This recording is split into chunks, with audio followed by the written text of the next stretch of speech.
Bonjour, donc nous sommes toujours à Dax, nous sommes au 9e week-end de la liberté, organisé par notre ami Patrick de Casanova, et j'ai l'honneur de recevoir monsieur Babot. Alors monsieur Babot, c'est un normalien, il est professeur à l'Université de Bordeaux, et il a créé un think tank qui s'appelle Institut Sapiens. Donc, M. Babot est un monsieur tout à fait important qui nous a dit hier soir dans une conférence une chose que tout le monde finalement imagine un peu, mais nous l'a dit avec beaucoup de précision, à savoir que la dette de l'État est un problème sociétal lourd qui nous handicape énormément. Alors, vous pouvez nous expliquer ça mieux, M. Babot, mieux que moi? Oui, alors ce qu'on peut appeler ce désordre des finances publiques, évidemment, il a un poids sur le moment, puisqu'il se traduit par des prélèvements obligatoires qui sont très très importants, et on voit des marges de manœuvre budgétaires qui sont aujourd'hui nulles, puisqu'on se rend bien compte qu'on ne peut plus l'alourdir. On est arrivé à un moment où il paraît très très difficile de continuer à assumer cette trajectoire. Du coup, on y met un coup d'arrêt, mais sans baisser les dépenses par ailleurs, ce qui est vraiment très très compliqué, parce qu'on n'a pas de réforme encore pour l'instant, à l'heure où je vous parle, de réforme profonde des structures de l'État. Il y a des projets malheureusement, le rapport CAP 2022, hein, pour ne pas le nommer, qui était un projet où il y avait des bonnes idées, des choses assez ambitieuses, mais qui pour l'instant paraît être mis sous le boisseau. Donc pas de réforme de l'État, donc un État qui court sur son air, qui est un immense paquebot évidemment, extrêmement lourd, avec des finances qui sont à 90% reconduites chaque année. En réalité, quand on dit qu'on fait le budget, en fait, on décide pas de grand chose. La plupart des choses, en fait, sont déjà engagées. C'est des trucs qui se reconduisent. Alors, vous avez été très proche de l'État dans votre carrière, oui, hein, au plus haut niveau. En France, c'est facile d'être proche de l'État parce que l'État est tellement partout et embauche oui, tellement mais là, de vous gens. avez été proche du commandement, de la passerelle de commandement. Oui, voilà. oui. Alors, ma question, c'est est-ce que vous croyez que les Français ont envie de réformer l'État? Voilà, parce que vous parlez de la réforme de l'État, bien sûr, on adhère complètement, mais est-ce qu'on est nombreux à adhérer à ça? Est-ce que les gens ont envie de réformer l'État, c'est-à-dire que leur système de vie change, qu'ils fassent donc davantage d'efforts, qu'ils soient moins égalitaristes, que celui qui est le meilleur soit mieux récompensé que celui qui est moins bon? Est-ce que vous pensez que ça existe et que ça pourrait jaillir de la démocratie, ou est-ce qu'on sera obligé de l'enfoncer sur la tête des gens à coups de gros marteaux? Eh bien, en effet, aujourd'hui, on pourrait dire que les Français ont quand même l'État qu'ils méritent, c'est-à-dire que nous sommes nombreux, les Français sont nombreux, pardon, collectivement, hein, à avoir cette espèce de syndrome, vous savez, du passager clandestin, c'est-à-dire que tout le monde espère faire la croisière sans payer la note. Hein. Donc on espère tous, et on a tous envie, en tout cas beaucoup de Français ont envie d'avoir le plus de services possible, le plus de choses gratuites, en tout cas de choses dont ils ne voient pas les coûts, dont ils ne veulent pas voir les coûts, donc offerts par l'État, et en même temps ne pas payer, on pourrait dire, la contrepartie, hein, qui est à la fois la dette et puis les impôts. Il y a évidemment une contradiction qui est totale. Cette contradiction, elle vient un petit peu on pourrait dire, d'une ignorance de beaucoup de Français, hélas, sur les fonctionnements réels de l'État et sur les coûts réels. C'est-à-dire les gens ne veulent pas voir, par exemple, que la santé, ça coûte très cher. Il y a ce mythe de la santé gratuite. L'État est évidemment très responsable dans sa communication, mais il y a beaucoup de Français qui y croient, et il y en a aussi qui peut-être veulent s'aveugler eux-mêmes sur la possibilité à terme de cette espèce d'illusion collective, alors qu'en réalité, il y a bien quelqu'un qui doit payer la dette. Alors est-ce que c'est la génération d'après? Est-ce que c'est mon voisin? C'est toujours l'autre qui va devoir assumer les services dont on bénéficie. On a bien compris l'explication, à savoir qu'effectivement, il y a un manque d'information. Donc, ce qui amène à penser que s'il y avait l'information, il y aurait un raisonnement. Alors, cette information qui manque, est-ce que vous pensez que, en fait, il y a une propagande quelque part? Parce que si les gens sont demandeurs d'informations, donc si l'information, la vraie, ne passe pas, c'est qu'il y en a une fausse qui passe. Alors, est-ce que vous pensez qu'on est dans une société où la propagande est abondante, parce que je ne sais pas comment ça vous fait, mais ce qui est complètement troublant, c'est quand on va sur le net, dans des endroits un peu ouverts, et on est tétanisé par ce que disent les gens. Alors on ne sait pas si c'est ce qu'ils pensent ou si c'est ce qu'on leur a inculqué. Alors est-ce que vous avez, ayant participé donc au gouvernement au plus haut niveau, est-ce que vous avez l'impression qu'il y a un souci de propagande et qu'il y a une caisse de résonance de propagande?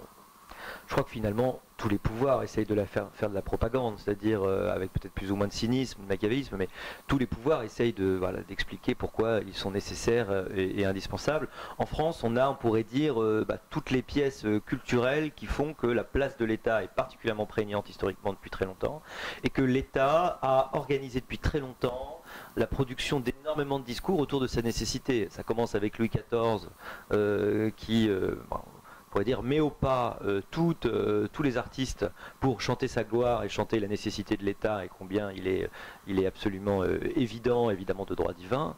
Et puis on pourrait dire, jusqu'à la Révolution française et jusqu'à nos jours, ça s'étend, et donc les jeunes Français sont élevés dans l'idée que l'État doit être fort, sinon ils périssent. Que l'État doit procéder à énormément de redistribution, sinon la société serait particulièrement inique et exploserait. Et finalement, c'est effectivement cette propagande égalitariste diffuse qui existe. Est-ce qu'elle est vraiment organisée machiavéliquement? Je ne crois pas. Ce qui est vrai, c'est que c'est un courant dominant ici en France, et donc voilà, l'État a depuis longtemps pris le pouvoir et le contrôle, notamment dans l'éducation. Oui, c'est culturel. Et c'est très difficile de résister à ce discours, puisque on l'a montré, nous, avec mon institut, puisqu'on a fait un petit rapport sur l'ignorance des Français en économie. En France, on enseigne extrêmement mal le fait économique. On enseigne extrêmement mal ce que c'est que l'économie de marché, qui en général est juste taxée de capitalisme et puis voilà, associée au grand Satan. Mais on enseigne très mal ces mécanismes, on les enseigne de façon très biaisée. Dans l'école et à travers les manuels, on a une compréhension de l'économie qui est avant tout sociologique, et puis avec un biais très important évidemment vers une compréhension à base de lutte de classe et de rapport de domination essentiellement en fait en France. Oui, ça c'est, on sent ce que vous expliquez là, et vous n'avez pas l'impression, parce que quand même la France est un petit peu séparée en deux, et on a d'un côté notre capitale, on sent bien qu'elle a une vie particulière. D'ailleurs, quand le Parisien arrive en province, si j'ai bien compris, vous habitez à Bordeaux, donc vous êtes un provincial, maintenant rattaché à Paris par le TGV à toute vitesse, mais quand le Parisien arrive, c'est le Parisien, et puis nous, c'est nous. Bon.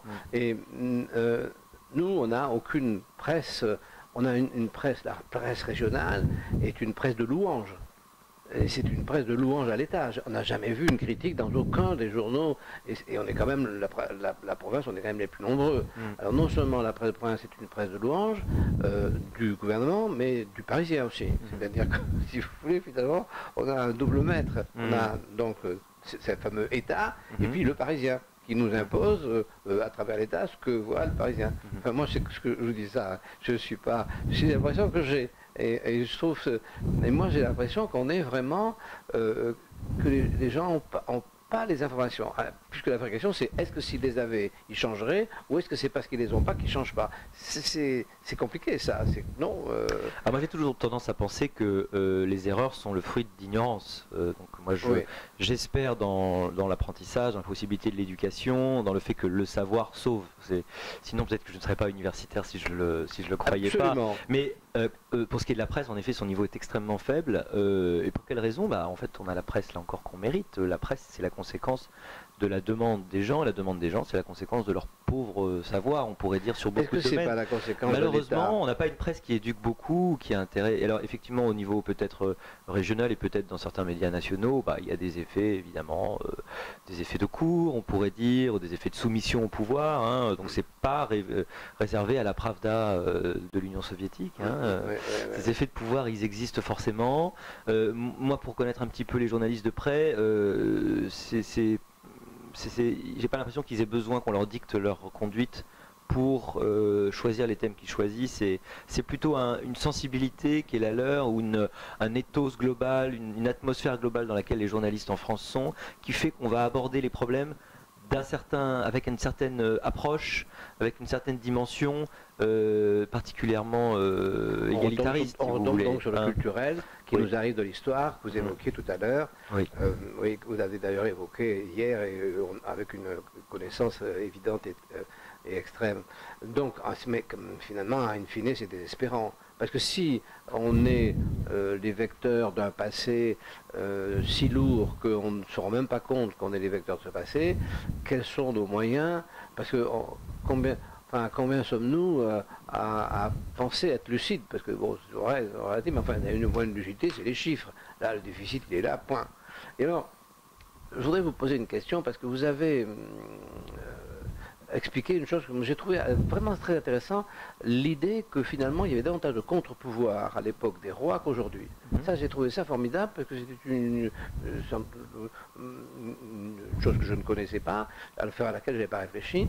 Et effectivement, ça c'est assez extraordinaire. Et donc vous confirmez qu'effectivement il y avait davantage de contre-pouvoir à l'époque de Louis XIV qu'aujourd'hui. C'est-à-dire qu'aujourd'hui un président de la République peut faire plus de choses que librement, enfin l'État peut faire plus de choses librement que ne pouvait en faire l'État représenté par le roi. Oui, oui, bah, souvent, vous savez, on a des idées fausses sur le fonctionnement. Alors, par exemple, dans l'Antiquité, c'est vrai, l'esclave à la fois légalement était un meuble, mais à la fois il avait le droit de porter plainte, il y avait des procédures.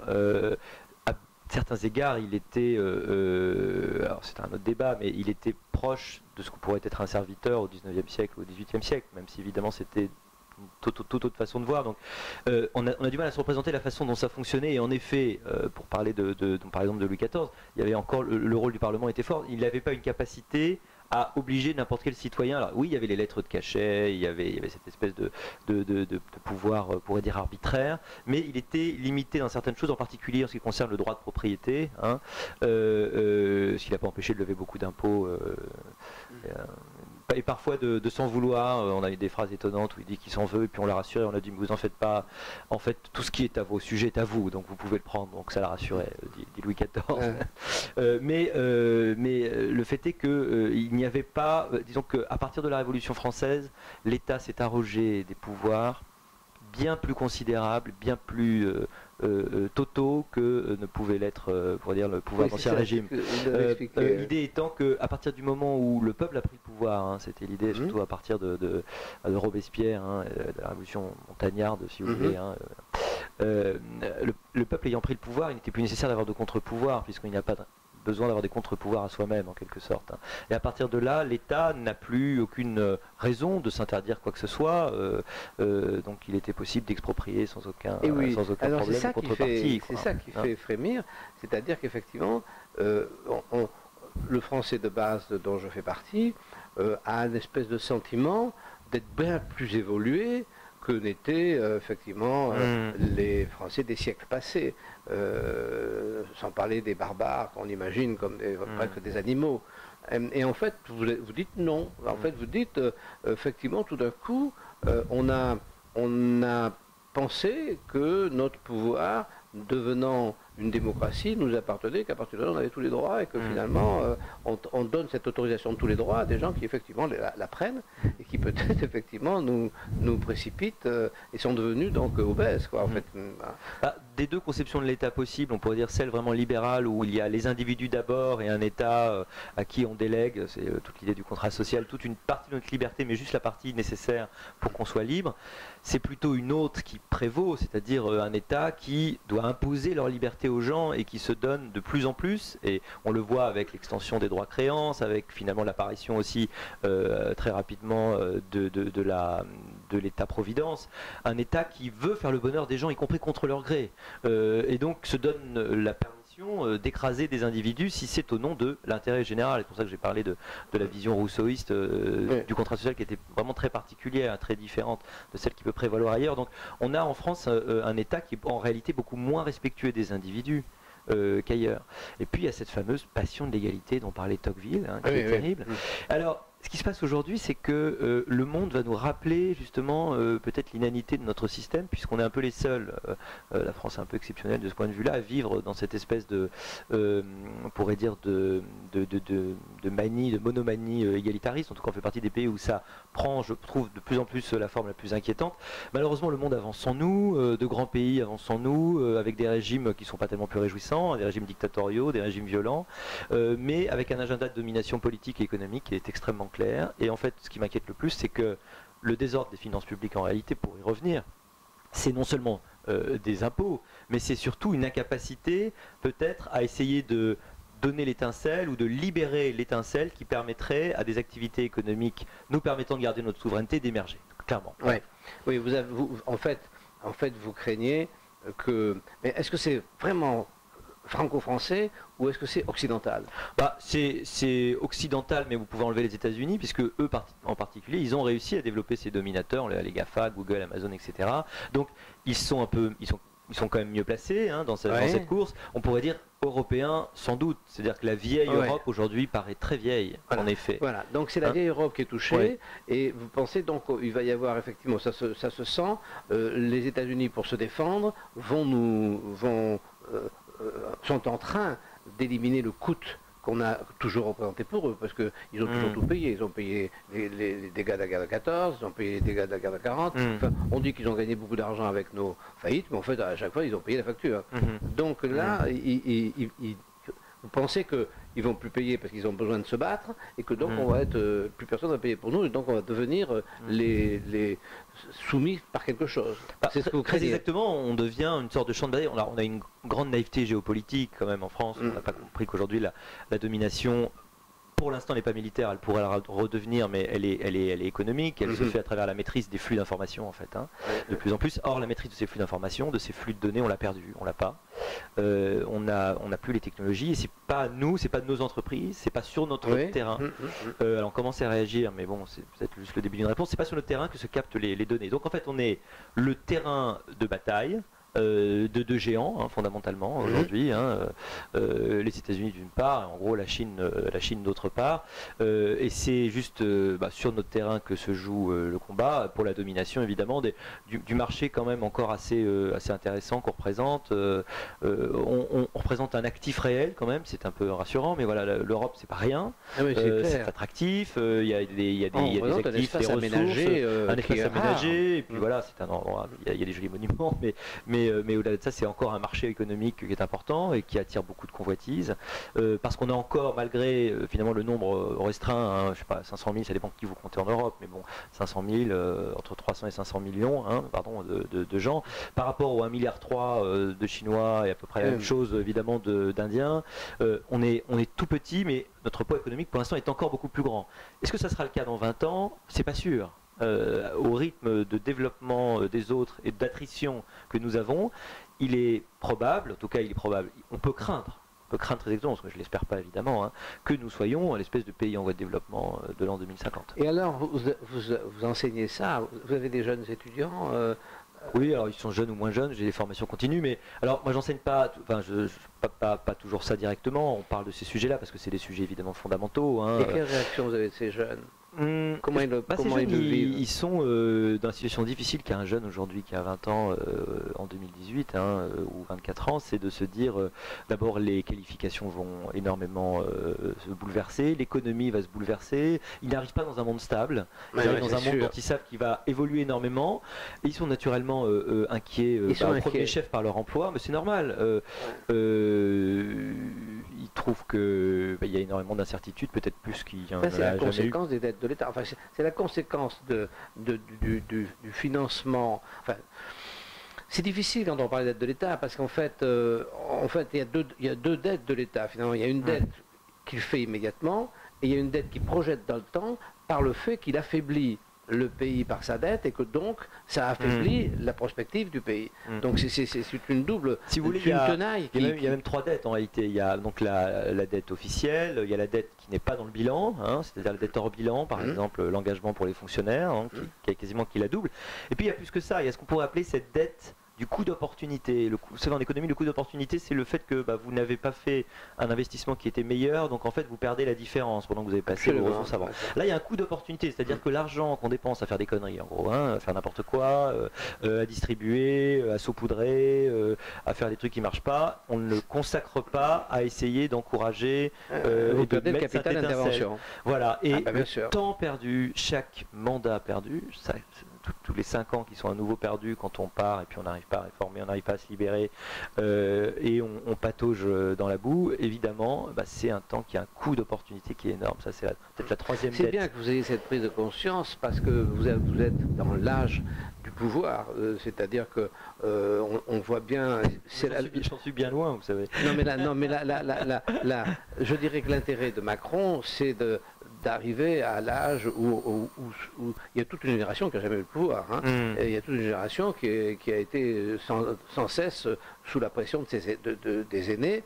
Et donc, moi, j'en fais partie. Moi, j'ai toujours vu que des vieilles barbes au gouvernement. Hein. Donc, l'avènement de gens dans la quarantaine, c'est quand même... moi, je trouve ça extraordinaire. Oui, c'est un signal positif. Et ça, c'est peut-être ça qui pourrait cette espèce de suppression des vieilles barbes, et je crois que c'est irréversible. Je ne pense pas que maintenant, avec ce qui s'est passé avec Macron, je ne pense pas que visuellement, les gens pourraient remettre à la tête du pays une vieille barbe. Bon, donc, je crois vraiment qu'on a eu un changement de génération très important. Ça, c'est très réjouissant. Ça veut dire qu'on a des gens qui sont quand même un peu plus conscients des réalités, des complexités, des changements sociaux numériques. Et qui ne vivent pas sur une gloire passage passée. À une économie, vous savez, de l'usage, plutôt de la propriété, qui n'est pas une gloire passée. Donc, on attend l'émergence peut-être d'autres Emmanuel Macron, d'autres gloires, d'autres gloires nouvelles, n'est-ce pas, en formation. Je pense effectivement que les gens ont très clairement, aux dernières élections, montré qu'on a parlé de dégagisme, effectivement, j'ai pas vu de retourisme pour l'instant, c'est-à-dire que de temps en temps les médias sont échos de gens qui sont un peu des vieilles gloires, mais j'ai l'impression que tout ça ne prendra plus, les gens ne peuvent plus adhérer à ça, on est passé vraiment dans un autre siècle. Maintenant, moi je ne crois pas tellement au pouvoir, à la nécessité d'essayer d'exercer le pouvoir, je crois beaucoup plus, c'est peut-être mon biais universitaire, hein, mais dans la nécessité d'influencer par les idées, parce que c'est d'abord des idées qui prennent le pouvoir à travers des gens. Sûr. Donc les gens, je ne m'intéresse pas beaucoup aux personnes en fait, ça m'intéresse pas beaucoup pour les personnes qui ont le pouvoir. Hein. C'est pas très important, j'ai pas de culte de la personnalité du tout. En revanche, à un moment donné, je crois qu'une personne peut cristalliser un courant de pensée. Ce courant de pensée, il aura été mis par tous les gens de bonne volonté qui essayent de mettre les idées les plus raisonnables possibles, les moins fausses possibles dans le débat.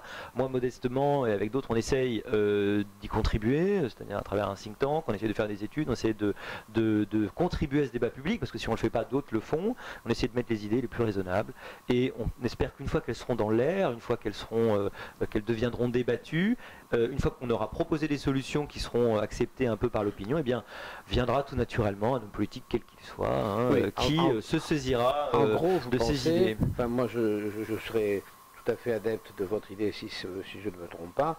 En gros, vous pensez que finalement, la collectivité, c'est la somme des individualités et que donc on doit intervenir sur les individualités pour qu'elles comprennent, pour que chacun comprenne le souci collectif et qu'on ait une collectivité qui marche. Ça ne peut pas venir par un ordre d'en haut, en fait, ça vient d'en bas. Ah oui, moi j'y crois pas, mais on n'a qu'un espoir aujourd'hui. Le seul espoir, c'est la capacité des gens à s'éduquer, à apprendre, à sortir de l'ignorance plus que jamais, à comprendre la complexité du monde dans lequel on est, et la réalité du fonctionnement de l'État et du fonctionnement du monde aujourd'hui. C'est un pari qu'on est obligé de faire, et un effort qu'on est obligé de faire. On ne peut pas... parce que sinon, si on part du présupposé inverse, c'est-à-dire que les gens vont rester ignorants, à ce moment-là, oui, la seule chose c'est de dire on va mettre un dictateur éclairé, entre guillemets. Oui, je le rêve. Donc vous avez d'autres possibilités. Mais si vous êtes un libéral, c'est que vous croyez en l'homme et vous croyez en la capacité de l'homme à se prendre en main. Et donc la capacité de l'homme à se prendre en main, ça ne lui est donné que s'il a ce savoir et s'il est aidé. C'est-à-dire que l'homme agit par lui-même et non pas par la force du dictateur éclairé. Ou aucune forme de contrainte ou de groupuscule en général, parce que ce qu'on reproche à l'État, c'est d'être toujours finalement le faux-nez de groupuscules de pression et d'intérêt, de lobby en réalité, parce qu'on parle toujours des lobbies, mais oui, les lobbies sont là, mais c'est des lobbies publics en grande partie, de gens qui défendent leurs propres intérêts de caste. Et donc vous êtes, parce que excusez-moi, ça j'ai pas bien vu, j'ai vu tout votre cursus, vous êtes enseignant, mais vous êtes donc enseignant à l'intérieur de l'éducation nationale, oui. Ou vous êtes oui, je suis authentiquement professeur des universités et fonctionnaire. Donc je trouve ça magique que l'éducation nationale puisse avoir aujourd'hui dans son sein des jeunes enseignants qui ont un profil, effectivement, le mot libéral, on ne va pas l'employer parce que les gens ne savent pas ce que ça veut dire, un profil de respect des individus et de respect de la machine vue à travers les individus. Ça, je trouve ça magique. Hein. Écoutez, dans ce flot de mauvaises nouvelles, c'est tout l'honneur et c'est toute justement la bonne nouvelle de l'éducation nationale et du système, en tout cas de l'université, de continuer à abriter en son sein une certaine liberté intellectuelle qui peut prendre finalement toutes les formes, mais qui permet à des gens comme moi de penser, à d'autres gens de penser différemment. Alors il est vrai que mes façons de penser, mes sensibilités sont peut-être pas majoritaires dans le système éducatif aujourd'hui, mais je sais gré en tout cas au système de permettre aussi à des libéraux d'exister. Il faut reconnaître que l'État français a quand même cette ouverture minimale, et peut-être c'est sa part d'héritage libéral d'ailleurs, hein, de permettre à tout le monde de dire à peu près mais est-ce que tout vous ce avez qu'il le veut dans sentiment certaines d'être limites. aussi isolé qu'a pu l'être monsieur comme Pascal Salin, par exemple, qui a passé sa vie complètement isolé parce que de ses idées, moi j'aime beaucoup Salin. Vous savez, je crois que ce que disait Oscar Wilde, quand tout le monde pense comme moi, j'ai l'impression que je dois me tromper. Oui, oui, mais à Le jour où tout le monde oui. sera libéral, je deviendrai étatiste. Non, mais on parle de l'enseignement, là. On parle de l'enseignement. C'est-à-dire, si on veut que l'enseignement, si on veut que les gens apprennent ce que l'on croit être juste, il ne faut pas être tout seul à apprendre pendant 2000 après notre roman. Oui, effectivement, si je commence à penser à ça, je déprime profondément. Ah bon. Moi, j'essaye. D'abord, moi, je suis vraiment pas de propagande. Je fais pas de propagande avec mes étudiants. On montre, voilà, on expose des théories, des expériences scientifiques qui ont eu lieu. Quand je leur parle de la sociologie, voilà, j'essaye de leur montrer le plus équitablement possible, de façon la plus complète possible. Je cherche pas du tout à ce qu'ils. Je fais pas une école. Je suis pas un gourou. Je cherche pas à influencer de ce point de vue-là. Je cherche avec beaucoup d'honnêteté intellectuelle à dire toute la complexité des choses. Voilà. Ce qui est important, c'est de voir la complexité. Je crois que le grand risque de notre époque, c'est de voir le monde de façon duale, très dichotomique. Vous avez le blanc et le mal, vous avez ce qui est parfait, ce qui est sain et ce qui est totalement satanique. Et c'est ça, à mon avis, qui est le plus dangereux. Parce que la réalité, c'est jamais le blanc et le noir, c'est le gris. C'est la nuance, c'est la complexité des choses. C'est ça que j'essaye péniblement d'apprendre. Bien sûr, la vérité doit se conquérir jour après jour, situation après situation. Voilà, et puis elle n'est jamais vraiment acquise, et puis elle est toujours une façon de voir, et puis elle est toujours toujours limitée. Voilà. Bien, eh bien écoutez, on vous remercie infiniment. Ce qui est extraordinaire, c'est de voir cet afflux cette année de jeunesse et de compétences qui est arrivé à l'occasion du Week-end de la Liberté, ce qui est absolument extraordinaire. Franchement, cette année, c'est un très grand cru, et j'espère que Patrick pourra, parce que moi, la question que je me posais, c'est Dax, c'est loin, etc. Puis finalement, aujourd'hui, on s'aperçoit que c'est peut-être pas si loin que ça, et c'est surtout que c'est peut-être intéressant que ce soit loin. C'est-à-dire que les conférenciers viennent, et il reste un certain temps à cause de la distance et du voyage. Si on était en train de faire ça à Paris ou dans une très grande ville, ils passeraient entre deux portes, entre deux occupations, tandis que là, ils sont plus disponibles, et donc on a des rapports. Et donc, merci d'être venu. C'est très important, et merci de ce que vous apportez, et en espérant que vous reviendrez évidemment au Week-end de la Liberté. Merci beaucoup. Merci. Au revoir.